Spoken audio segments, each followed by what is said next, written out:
새신자 교육이라고 해서 7개의 주제로 그 첫 주가 나는 누구인가에 대해서 첫 번째 시간을 가지려고 합니다. 여러분 가지고 있는 유인물 혹은 그 소책자를 보시면 그 흐름을 먼저 보시면 좋겠습니다. 나는 누구인가? 여러분은 누구라고 생각하십니까? 여러 가지의 정의로 여러분을 말할 수 있을 것입니다. 그러면 인간 존재의 근원에 대해서 창조로는 무엇을 얘기하고 있고 진화로는 무엇을 얘기하고 있는지, 그래서 인간의 근원에 대해서 또 흐름을 볼 것입니다. 왜냐하면 우리가 가이드라인이 있으니까 보시면서 어떻게 흘러가는지를 먼저 줄거리를 보고자 하는 것입니다. 현재 나의 모습에 대해서 나는 어떠한 사람인가? 우리가 유명한 제갈량이 유선에게 출사표를 던집니다. 위나라 총나라가 성도 거기 중심으로 둔 그 나라가 북진을 해야지 우리가 희망이 있습니다. 그렇지 않으면 시간이 가면 우리는 더욱더 위험해집니다. 출사표를 던지는데 그때 제갈량의 출사표를 던지는 중요한 그 대목이 있습니다. 그것이 무엇이냐면 선왕 유비가 자기에게 극진하게 되어줬고 은혜와 사랑을 베풀었다라는 고백이 있습니다. 그 선왕에 감복하고 감동해서 자신은 그 뜻을 펼치기 위해서 출사표를 던집니다라는 것입니다. 우리가 살아감에 있어서 하나님의 은혜를 기억할 때 내가 어떠한 존재인지를 기억해야 되는 것입니다. 그래서 두 번째, 현재 모습, 나의 모습이 어떠한 모습이었는지, 죄와 허물로 죽을 수밖에 없는 죄인이고 세상 사람처럼 내일이 없는 인생, 욜로족이라고 하죠. 오늘만을 사는 인생이었고 늘 우울한 삶, 쫓기는 삶, 불안한 삶을 살았을 것입니다. 그러면 세 번째는 어디로 가고 있는가? 나는 어디로 가고 있는가? 분명 아담이 범죄한 이후로 우리는 영생의 길이 막혔고 하나님과 단절되었습니다. 그러나 우리가 예수님을 믿으면 영원히 죽지 않는 그 길이 열린 것이죠. 나는 부활이요 생명이니 나를 믿는 자는 죽어도 살겠고 무릇 살아서 나를 믿는 자는 영원히 죽지 아니하리라. 내가 믿느냐까지 가야 됩니다.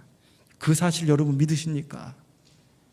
구원의 확신 속에서 정말 주님이 여러분에게 사명을 주신 그 사명을 다하기까지 주님이 함께 하실 것이고, 또 구원받았다면 그것이 종점이 아니라 성장하고 성화해야 되는 것입니다.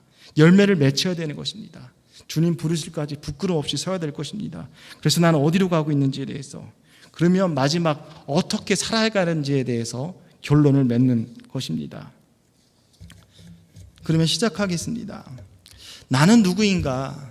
소크라테스는 너 자신을 알라라고 표현했죠. 임마누엘 칸트는 18세기 독일의 철학자입니다. 철학의 궁극적인 목적은 인간이 무엇인가, 인간이란 무엇인가라는 것입니다. 철학의 질문도 그러했고 인문학의 질문도 그러했고 신학 또한 그러합니다. 우리가 신학이라고 얘기할 때 하나님에 대한 학문이죠. 그러나 하나님이 인간을 위하는 마음이 더욱더 크고, 이 성경은 예수 믿지 않는 사람에게 필요한 것이 아닙니다. 예수 믿는 사람에게 필요합니다. 하나님을 자신을 계시하십니다. 나타내십니다. 신앙의 주제도 사실 인간입니다. 하나님을 알면 하나님이 인간을 어떻게 위하는지를 알 수 있기 때문에, 바꿔 말하면 인문학에서도 또 철학에서도 나는 누구인가라는 것을 끊임없이 질문하지만 그것은 물음표의 인생입니다. 끊임없이 회의적입니다. 이따가 또 소개하겠지만 늘 물음표의 인생, 우울한 인생입니다. 철학으로 바라볼 때 인간은 늘 한심하고 불안한 인생입니다. 그러나 하나님이 바라볼 때는 걸작품입니다. 세상은 붕어빵처럼 찍어내서 소모품으로 여러분을 보지만 하나님은 걸작품으로 봅니다.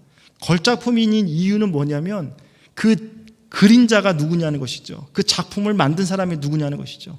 하나님이 여러분을 만드셨기 때문에 우리는 걸작품이 되는 것입니다. 비트겐슈타인, 그는 독일의 철학자입니다. 삶에 있어서 가장 중요한 것은 과학적으로 설명할 수 없다라고 했습니다. 우리의 삶 가운데 절실하고 중요한 고통, 기쁨, 슬픔, 삶의 의미, 사랑, 착함, 악함, 이 모든 것은 과학적으로 증명할 수 없다는 것입니다. 여러분, 물질이면 다 될 것 같습니다. 물질이면 풍요로울 것 같습니다. 못할 게 없을 것 같습니다. 그러나 고통, 슬픔, 기쁨, 삶의 의미, 돈으로 알 수도 없고 해결되지도 않는 부분인 것입니다. 동물은 자기가 누구인지 절대 묻지 않습니다. 본능으로 살아가죠. 배고프면 먹고 졸리면 자는 것이 본능의 삶인 것입니다. 그러나 인간은 다르다는 것입니다. 인생이 무엇인가? 나는 누구인가? 마지막에 이렇게 살다가 어떻게 될 것인가? 이와 같은 질문 속에 자기를 찾는 질문을 던지는 것이죠. 인간은 아담 이후에 진정한 자기를 잃어버렸기 때문에 마음이 공허함을 느낍니다. 헬라어에서 인간을 안드로포스라고 합니다. 위를 바라보는 자. 인간의 참된 만족은 위를 바라볼 때, 하나님을 바라볼 때 참된 만족이 있습니다. 독수리가 분명 하늘 높이 나서서 많은 것을 봅니다. 그러나 독수리도 하늘을 바라보지 못하고 땅을 바라봅니다. 독수리의 시력이 7.0이라고 해도 땅을 바라보는 것입니다. 인간만이 하늘을 바라볼 수 있고 참된 만족이 하늘을 바라볼 때, 하나님을 바라볼 때 참된 만족이 있는 것입니다. 그러나 아담 이후에 범죄했기 때문에 땅의 것들로 만족을 삼습니다. 그래서 문화를 만들죠. 음악 치는 자, 퉁소, 혹은 여러 가지의 또 철기 문화, 여러 가지 문화를 만듭니다. 자신을 지키기 위해서 또 자신의 즐거움에서 세상 문화에 젖어 들어갑니다. 사탄의 문화에 들어갑니다. 하나님을 찾지 않고 대신하는 그것들이 중독이 되어서 게임 중독, 술 중독, 여러 가지의 세상에 중독이 되어서 거기에 젖어져서 나 혼자 또 돈에 중독이 되어서 나 혼자 나오지 못하는 인생이죠. 인간의 내면이 사탄의 처세술과 생존 법칙에 가득 차 있다는 것입니다. 우리의 모습은 교만하고 교활하고 간사하며 이기적이고 비열하고 탐욕스럽고 사악스럽다는 것입니다. 사촌이 땅을 사면 배가 아플 이유가 없습니다. 근데 우리말의 속담에 그런 말이 있듯이 우리 인간은 세상 오염되었고 그 세상에 젖어지면서 세상 것들을 탐욕하는 삶이 되었다라는 것입니다. 실존주의 철학자 키에르 케르고는 19세기 덴마크 철학자입니다. 죽음에 이르는 가장 무서운 병은 암 같은 질병이 아니라 자아상실, 즉 자기를 잃어버리는 절망이다. 자기가 없는 인생이라는 것이죠. 또 칼 야스퍼스, 독일의 철학자입니다. 인간의 삶에 죽음, 고뇌, 투쟁, 죄책 등 인간의 힘으로 어쩔 수 없는 한계 상황이 있다라는 것입니다. 저마다요, 새끼손가락처럼 여린 것이 있다는 것입니다. 신방을 전에 다녀보면 우리가 볼 때는 정말 명문 가정 같고 자자대손 예수님을 잘 믿는 가정 같은데 또 새끼손가락처럼 여리고 아픈 것이 있다는 것입니다. 남모르는 아픔과 상처가 있기 마련인 것입니다. 남모르는 우리 인간의 삶에 고뇌와 투쟁과 죄책을 갖고 있다는 것입니다. 어쩔 수 없는 한계를 가지고 있습니다. 이러한 현실의 한계 상황으로 인해 좌절하는 인간의 실존이 있다는 것입니다. 프랑스 철학자 알베르트 까미라는 사람은 인생에 부족한 것은 인생의 무의미한 것을 알 필요가 있다라고 했습니다. 인생은 부조리하다라는 것입니다. 인생은 무의미하다라는 것입니다. 그거를 아는 것이 인생이라는 것입니다. 오늘날의 실존주의 철학자들, 나를 찾는 것에 대해서 데카르트는 모든 것을 부정합니다. 그것서 부정하는 가운데 나는 생각한다, 고로 존재한다, 자기만을 찾는 것입니다. 모든 것을 부정하는 것입니다. 남도 못 믿는데 나를 믿겠습니까? 인생은 부조리하며 허무하며 무의미하며 그래서 죽음에 이르게 되는 절망스러운 존재가 인생, 그 실존주의 철학자들이 말하는 표현인 것입니다. 전도서 1장 2절 3절에 전도자가 이르되 헛되고 헛되며 헛되고 헛되니 모든 것이 헛되도다.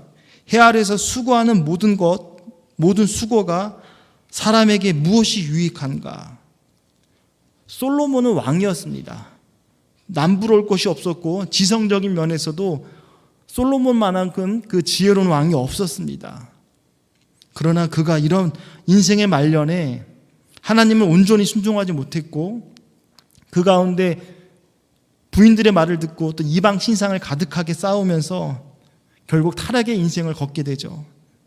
하나님이 그 왕자를 내 아들로 물려가면서 또 통일왕국이 분열왕국이 되는 것입니다. 전도자가 이렇게 말하는 것입니다. 헛되고 헛되며 헛되고 헛되니 모든 것이 헛되도다.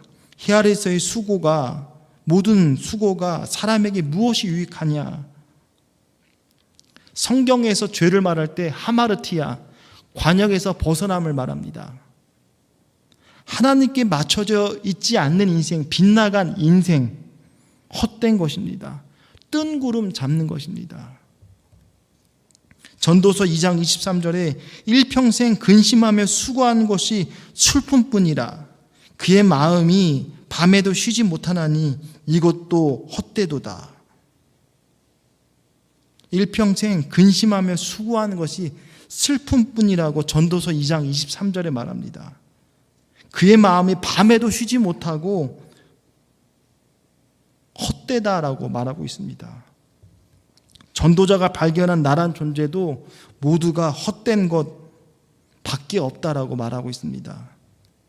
영국의 극작가, 문학 비평가인 버나드 쇼는 인생의 절망에 대해서 내게 두 가지 절망이 있다. 하나는 일이 마음대로 되지 않는 것에 대한 절망이요. 또 하나는 마음대로 되고 난 후에 다가오는 절망이다. 다 절망이란 얘기입니다. 뜻대로 안 돼 절망이고 또 마음대로 된 다음에 다가오는 후회 혹은 절망이라는 것입니다.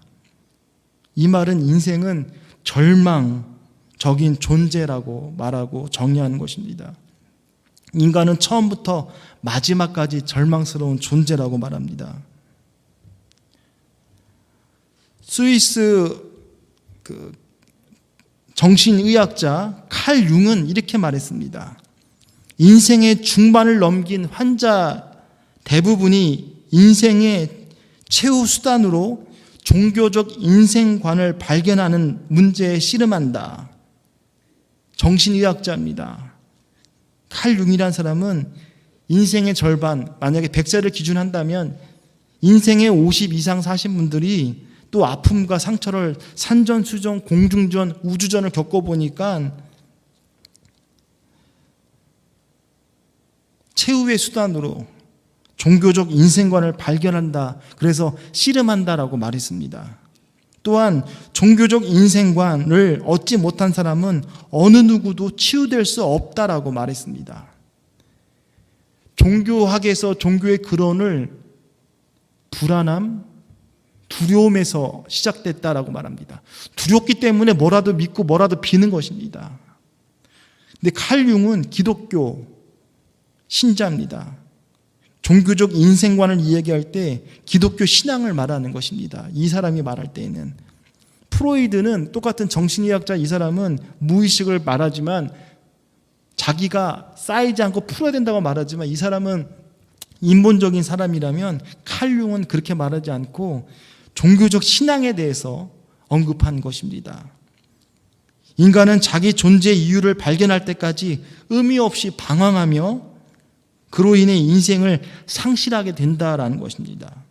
인간은 예수님을 발견하기 전에는 절망스러운 존재요, 인생의 의미가 결코 찾을 수 없다라는 것입니다.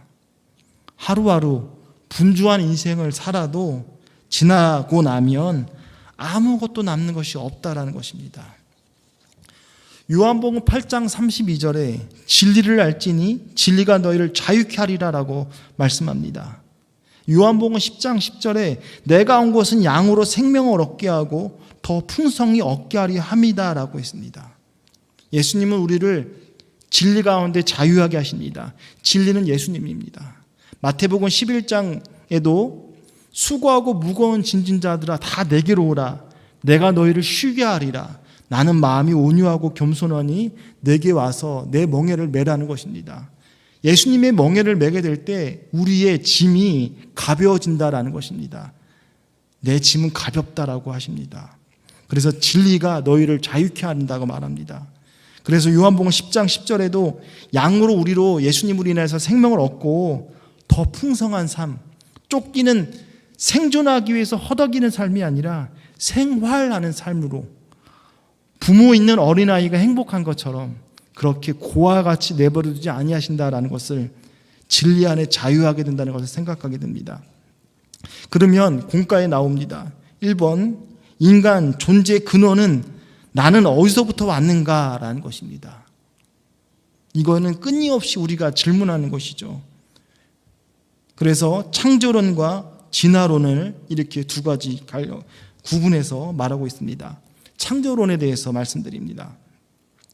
철학자들은 늘 회의적이고 궁금해합니다. 어디서 왔는지, 또 어떻게 될 것이고 어떻게 끝날 것인지 궁금해합니다. 그러나 하나님을 믿는 사람이라면 정답이 나와 있습니다. 1장 1절입니다. 태초에 처음에 하나님이 천지 하늘과 땅을 창조하셨느니라. 인간이 바라볼 때 가장 높은 것, 인간이 바라볼 때 가장 낮은 것, 그 사이에 있는 모든 것을 창조하셨다는 것입니다. 하나님이 천지를 창조하셨다. 우리는 이 신앙이 흔들리지 않습니다. 이 믿음인 것입니다. 사람의 존재의 근원, 하나님의 피조물이라는 것을 말하고 있는 것입니다. 사람은 하나님의 흙으로 하나님의 형상, 이마고 오브 갓, 하나님의 형상을 만들고 그 코에 생기를 불어넣어 생명이 된 것입니다. 인간은 밑에 나오지만 영육, 혼이 있고 그리고 육체가 있는 것이죠. 그래서 인간은 죽으면 두 번 심판받습니다. 한 번은 육체의 심판, 육체와 영혼이 구별되는 그 첫 번째 심판이고, 두 번째는 영혼에 대한 심판입니다. 하나님의 백보자 앞에서 예수님을 믿었느냐 믿지 않았느냐가 이제 영혼에 대한 심판이 되는 것입니다.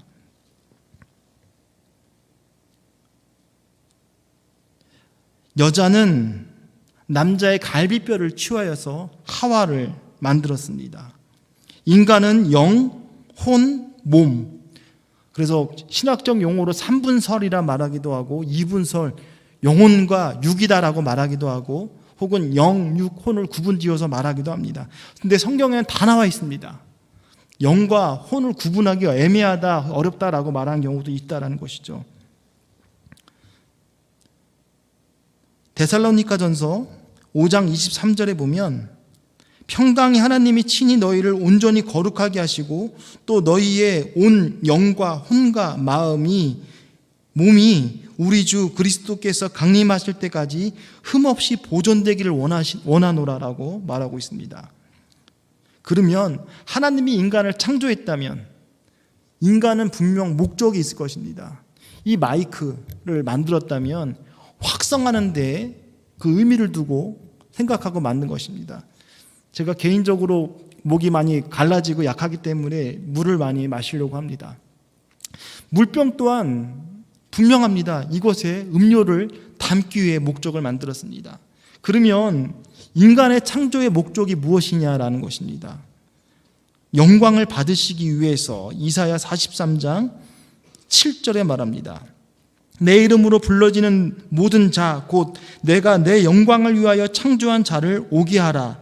그를 내가 지었고 그를 내가 만들었느니라. 하나님은 가장 위험한 것을 줬어요. 그것이 자유의지입니다. 하나님을 선택할 수 있고 선택하지 않을 수 있는 그 생각을 주었다는 것입니다.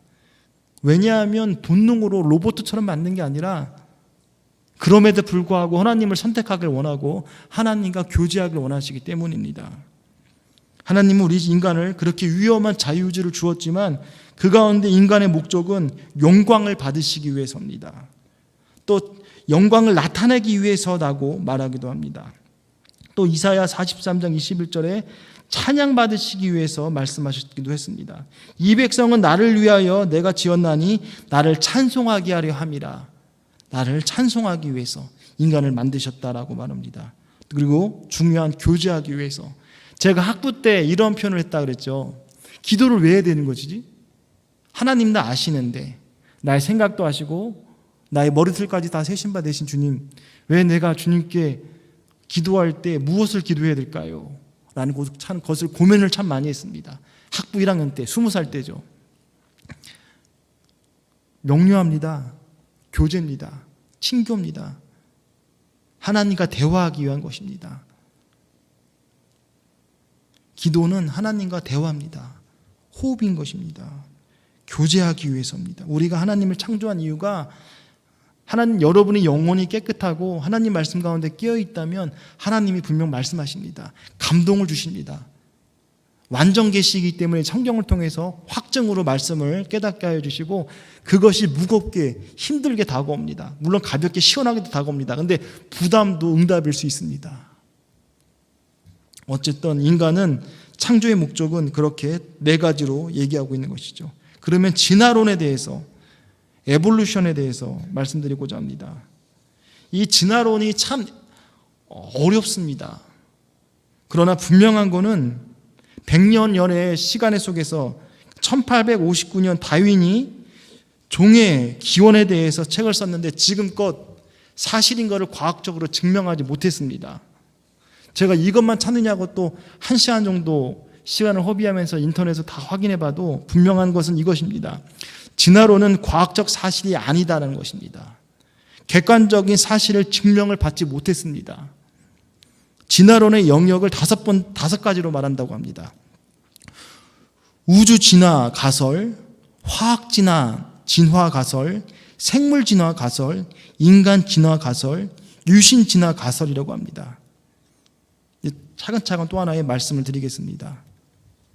가설이 학설로 인정받지 못했다는 것입니다. 이 진화론에 대해서는 진화론자는 진화를 밝히면서 말하면서 진화를 참된 깨어있는 과학자가 이 진화론에 대해서 과학적으로 증명해 보려고 덤벼들었다가 이게 되지 않고 오히려 양심 선언하는 사람들이 나타나게 되는데 진화는 없다.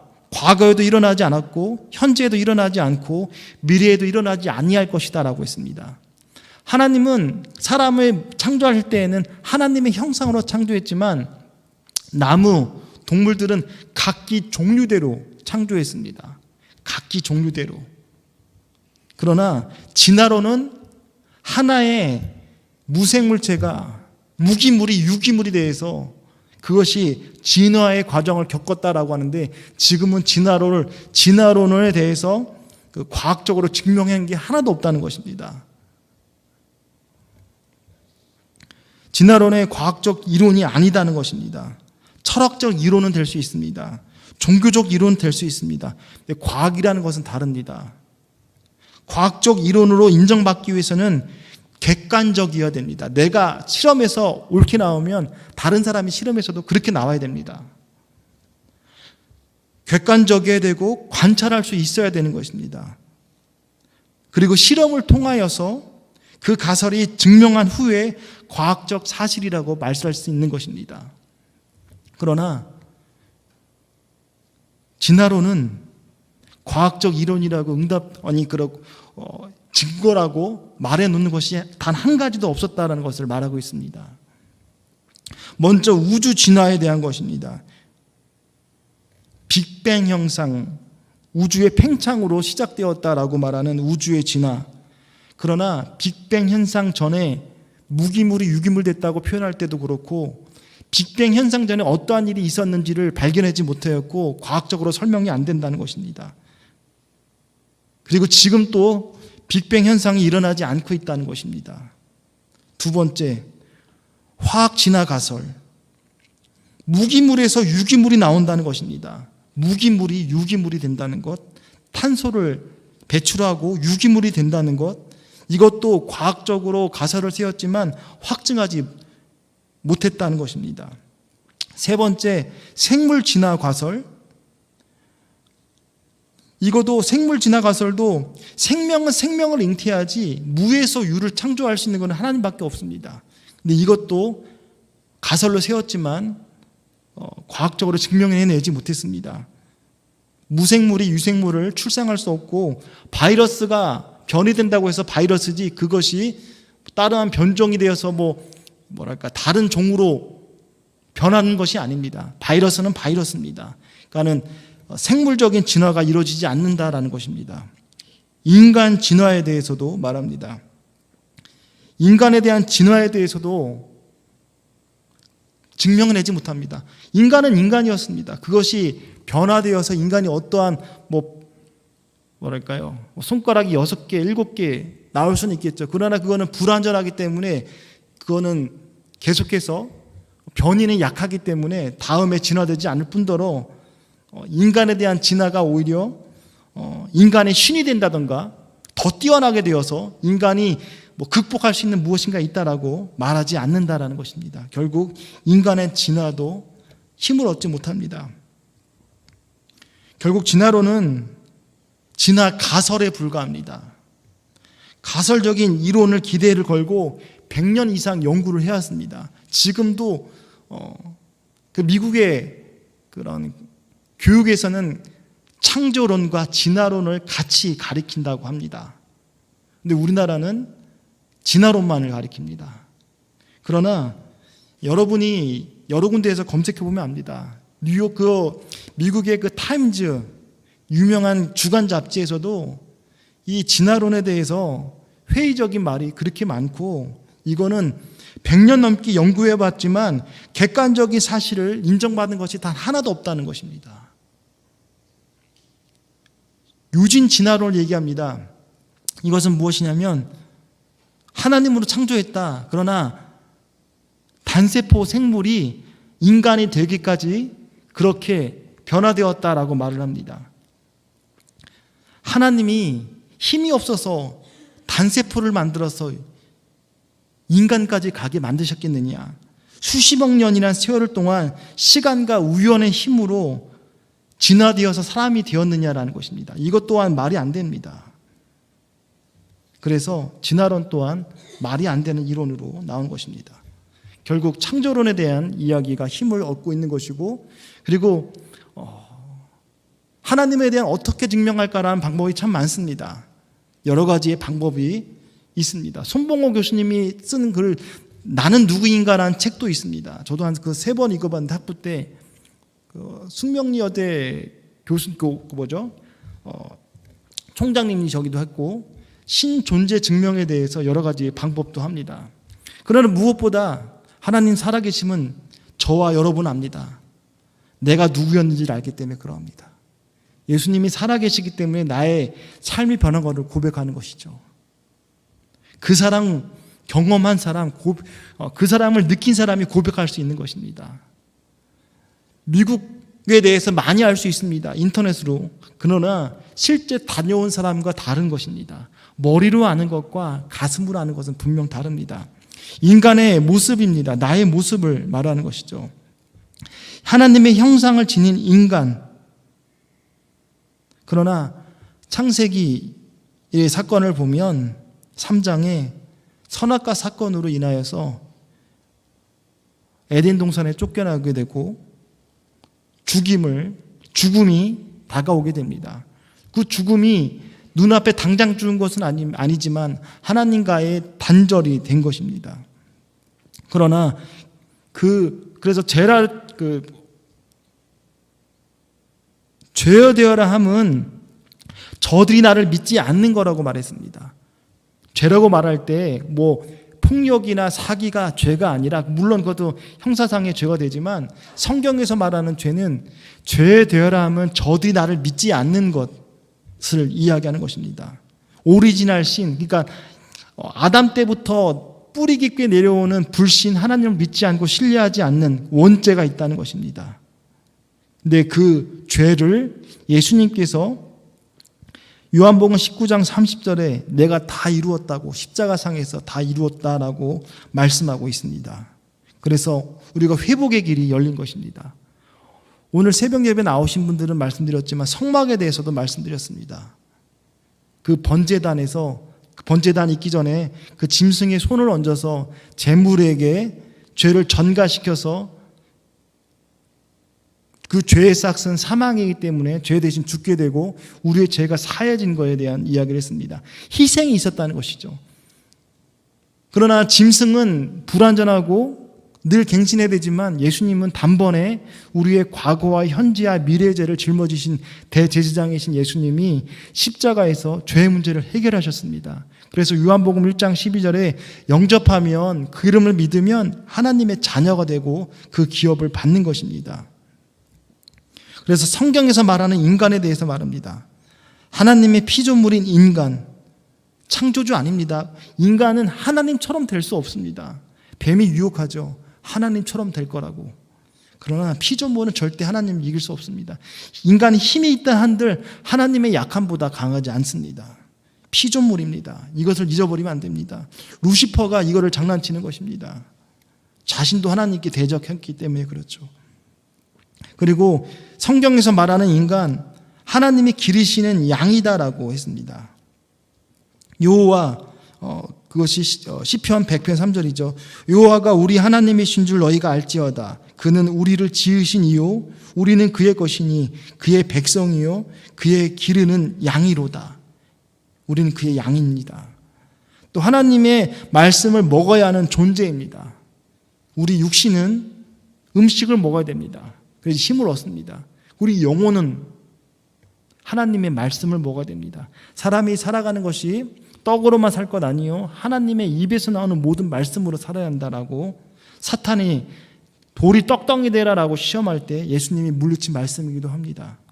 우리 영혼이 살기 위해서는 말씀으로 내 삶에 말씀이 있어야 됩니다. 호세아 선지자가 끊임없이 말하는 것이 물이 없어 황폐되는 것도 아니고 그 기근이, 그러니까 비가 오지 않아서 기근이 아니라 먹을 것이 없어서 기근도 아니고 여호와의 말씀을 듣지 못할 때가 우리의 가장 어려운 시기라는 걸 생각할 때 우리 영혼이 피폐해지는 것은 말씀을 먹지 않으면, 기도하지 않으면 우리의 영혼이 피폐해질 수밖에 없습니다. 어려움을 당할 수밖에 없습니다. 우리는 말씀을 먹어야 됩니다. 우리 인간은 철저히 하나님을 생각하는 피조물이고 우리 마음의 중심에 선악과가 있어야 됩니다. 그리고 우리는 하나님의 양이기 때문에 양은 목자의 음성을 압니다. 그 목자를 따라가야 됩니다. 그리고 우리는 하나님의 말씀을 먹어야 됩니다. 그리고 요한복음 15장에 표현한 것처럼 붙어 있어야 됩니다. 요한복음 15장 2절에 보면 물은 내게 붙어 있어 열매 맺지 아니하는 가지는 아버지께서 그것을 제거해버리고 열매 맺지 않으면 떨어져 있으면 말라버렸으니까 제하여 버린다라고 합니다. 무릇 열매를 맺는 가지는 더 열매를 맺게 하려 하여 그것을 깨끗게 하느니라. 하나님의 복을 받는 사람이 더 많이 누리고 짙어지고 넓어지고 확장되는 것을 보게 됩니다.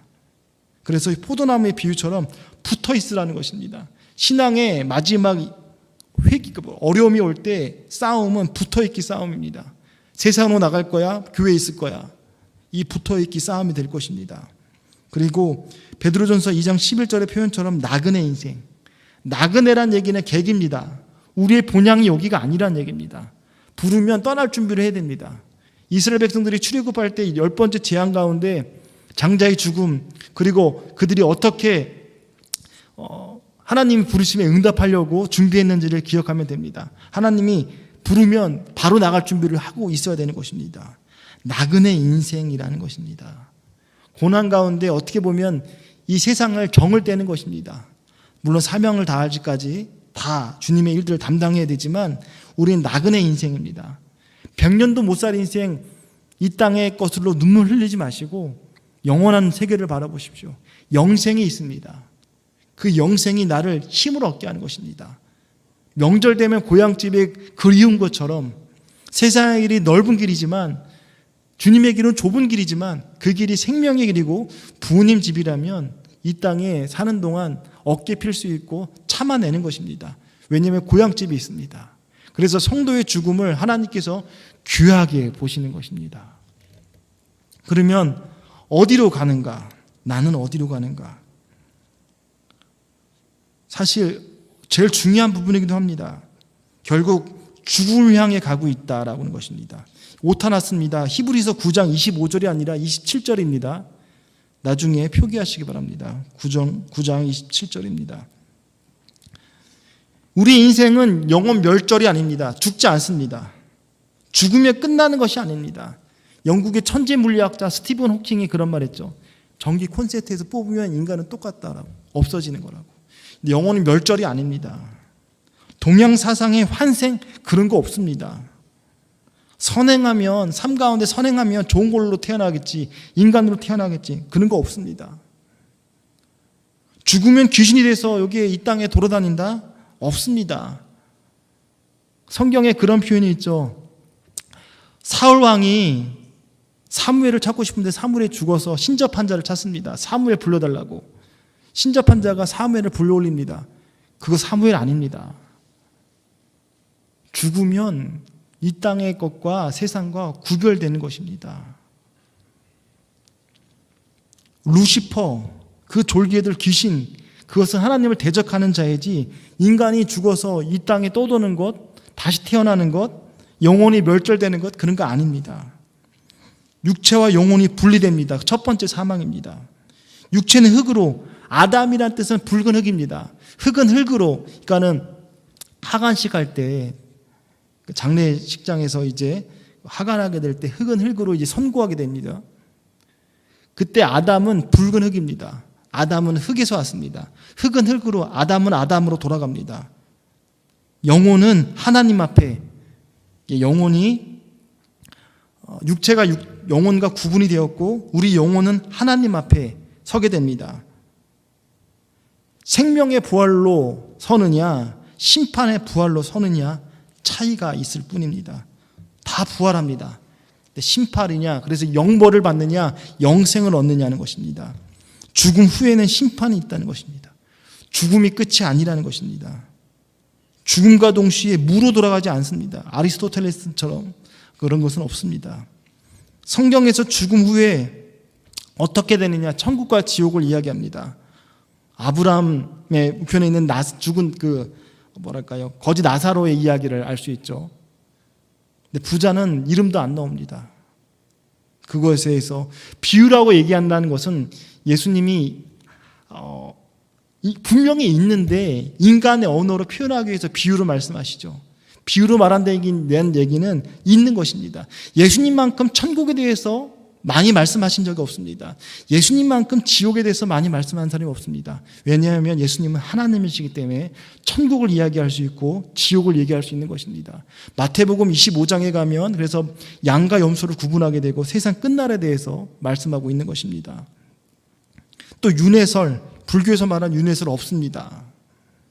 지금 죽음 후회를 요약하면 사람의 영혼은 소멸되는 것이 아닙니다. 부활됩니다. 예수 믿지 않는 자도 부활합니다.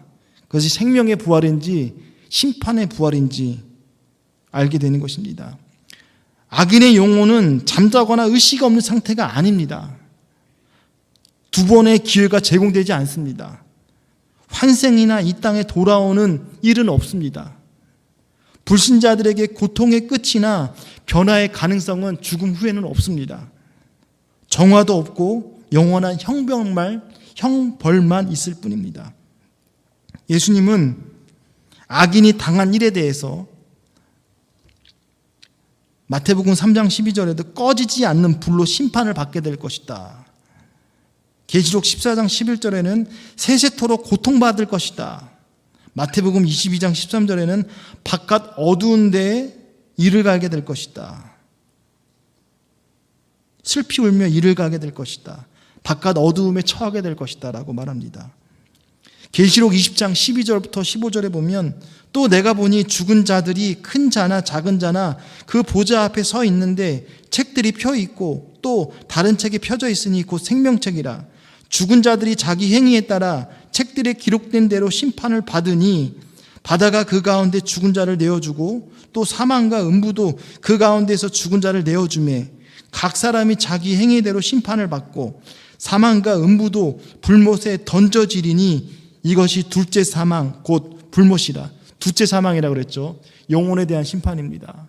첫 번째 사망은 육체와 영혼이 구분되는 그 첫 번째 심판을 이야기하는 것이고, 영혼에 대한 심판, 둘째 사망 곧 불못이라. 누구든지 생명책에 기록되지 못한 자는 불못에 던져지리라. 그러면 어떻게 살아야 되는가? 마지막 결론입니다. 예수님을 영접하고 마음으로 믿어 입술로 고백하고 그리고 요한복음 1장 12절처럼 주님을 영접한 사람이라면 어떻게 살아야 되는가? 요한복음 14장 15절에 너희가 나를 사랑하면 나의 계명을 지키라고 했습니다. 제일 무서운 사람이 마음으로 믿는 사람입니다. 바꿔 말하면 그러니까 쉽게 얘기해서 형식적인 사람을 얘기합니다. 그러나 나를 사랑하면 내 계명을 지키라는 것입니다.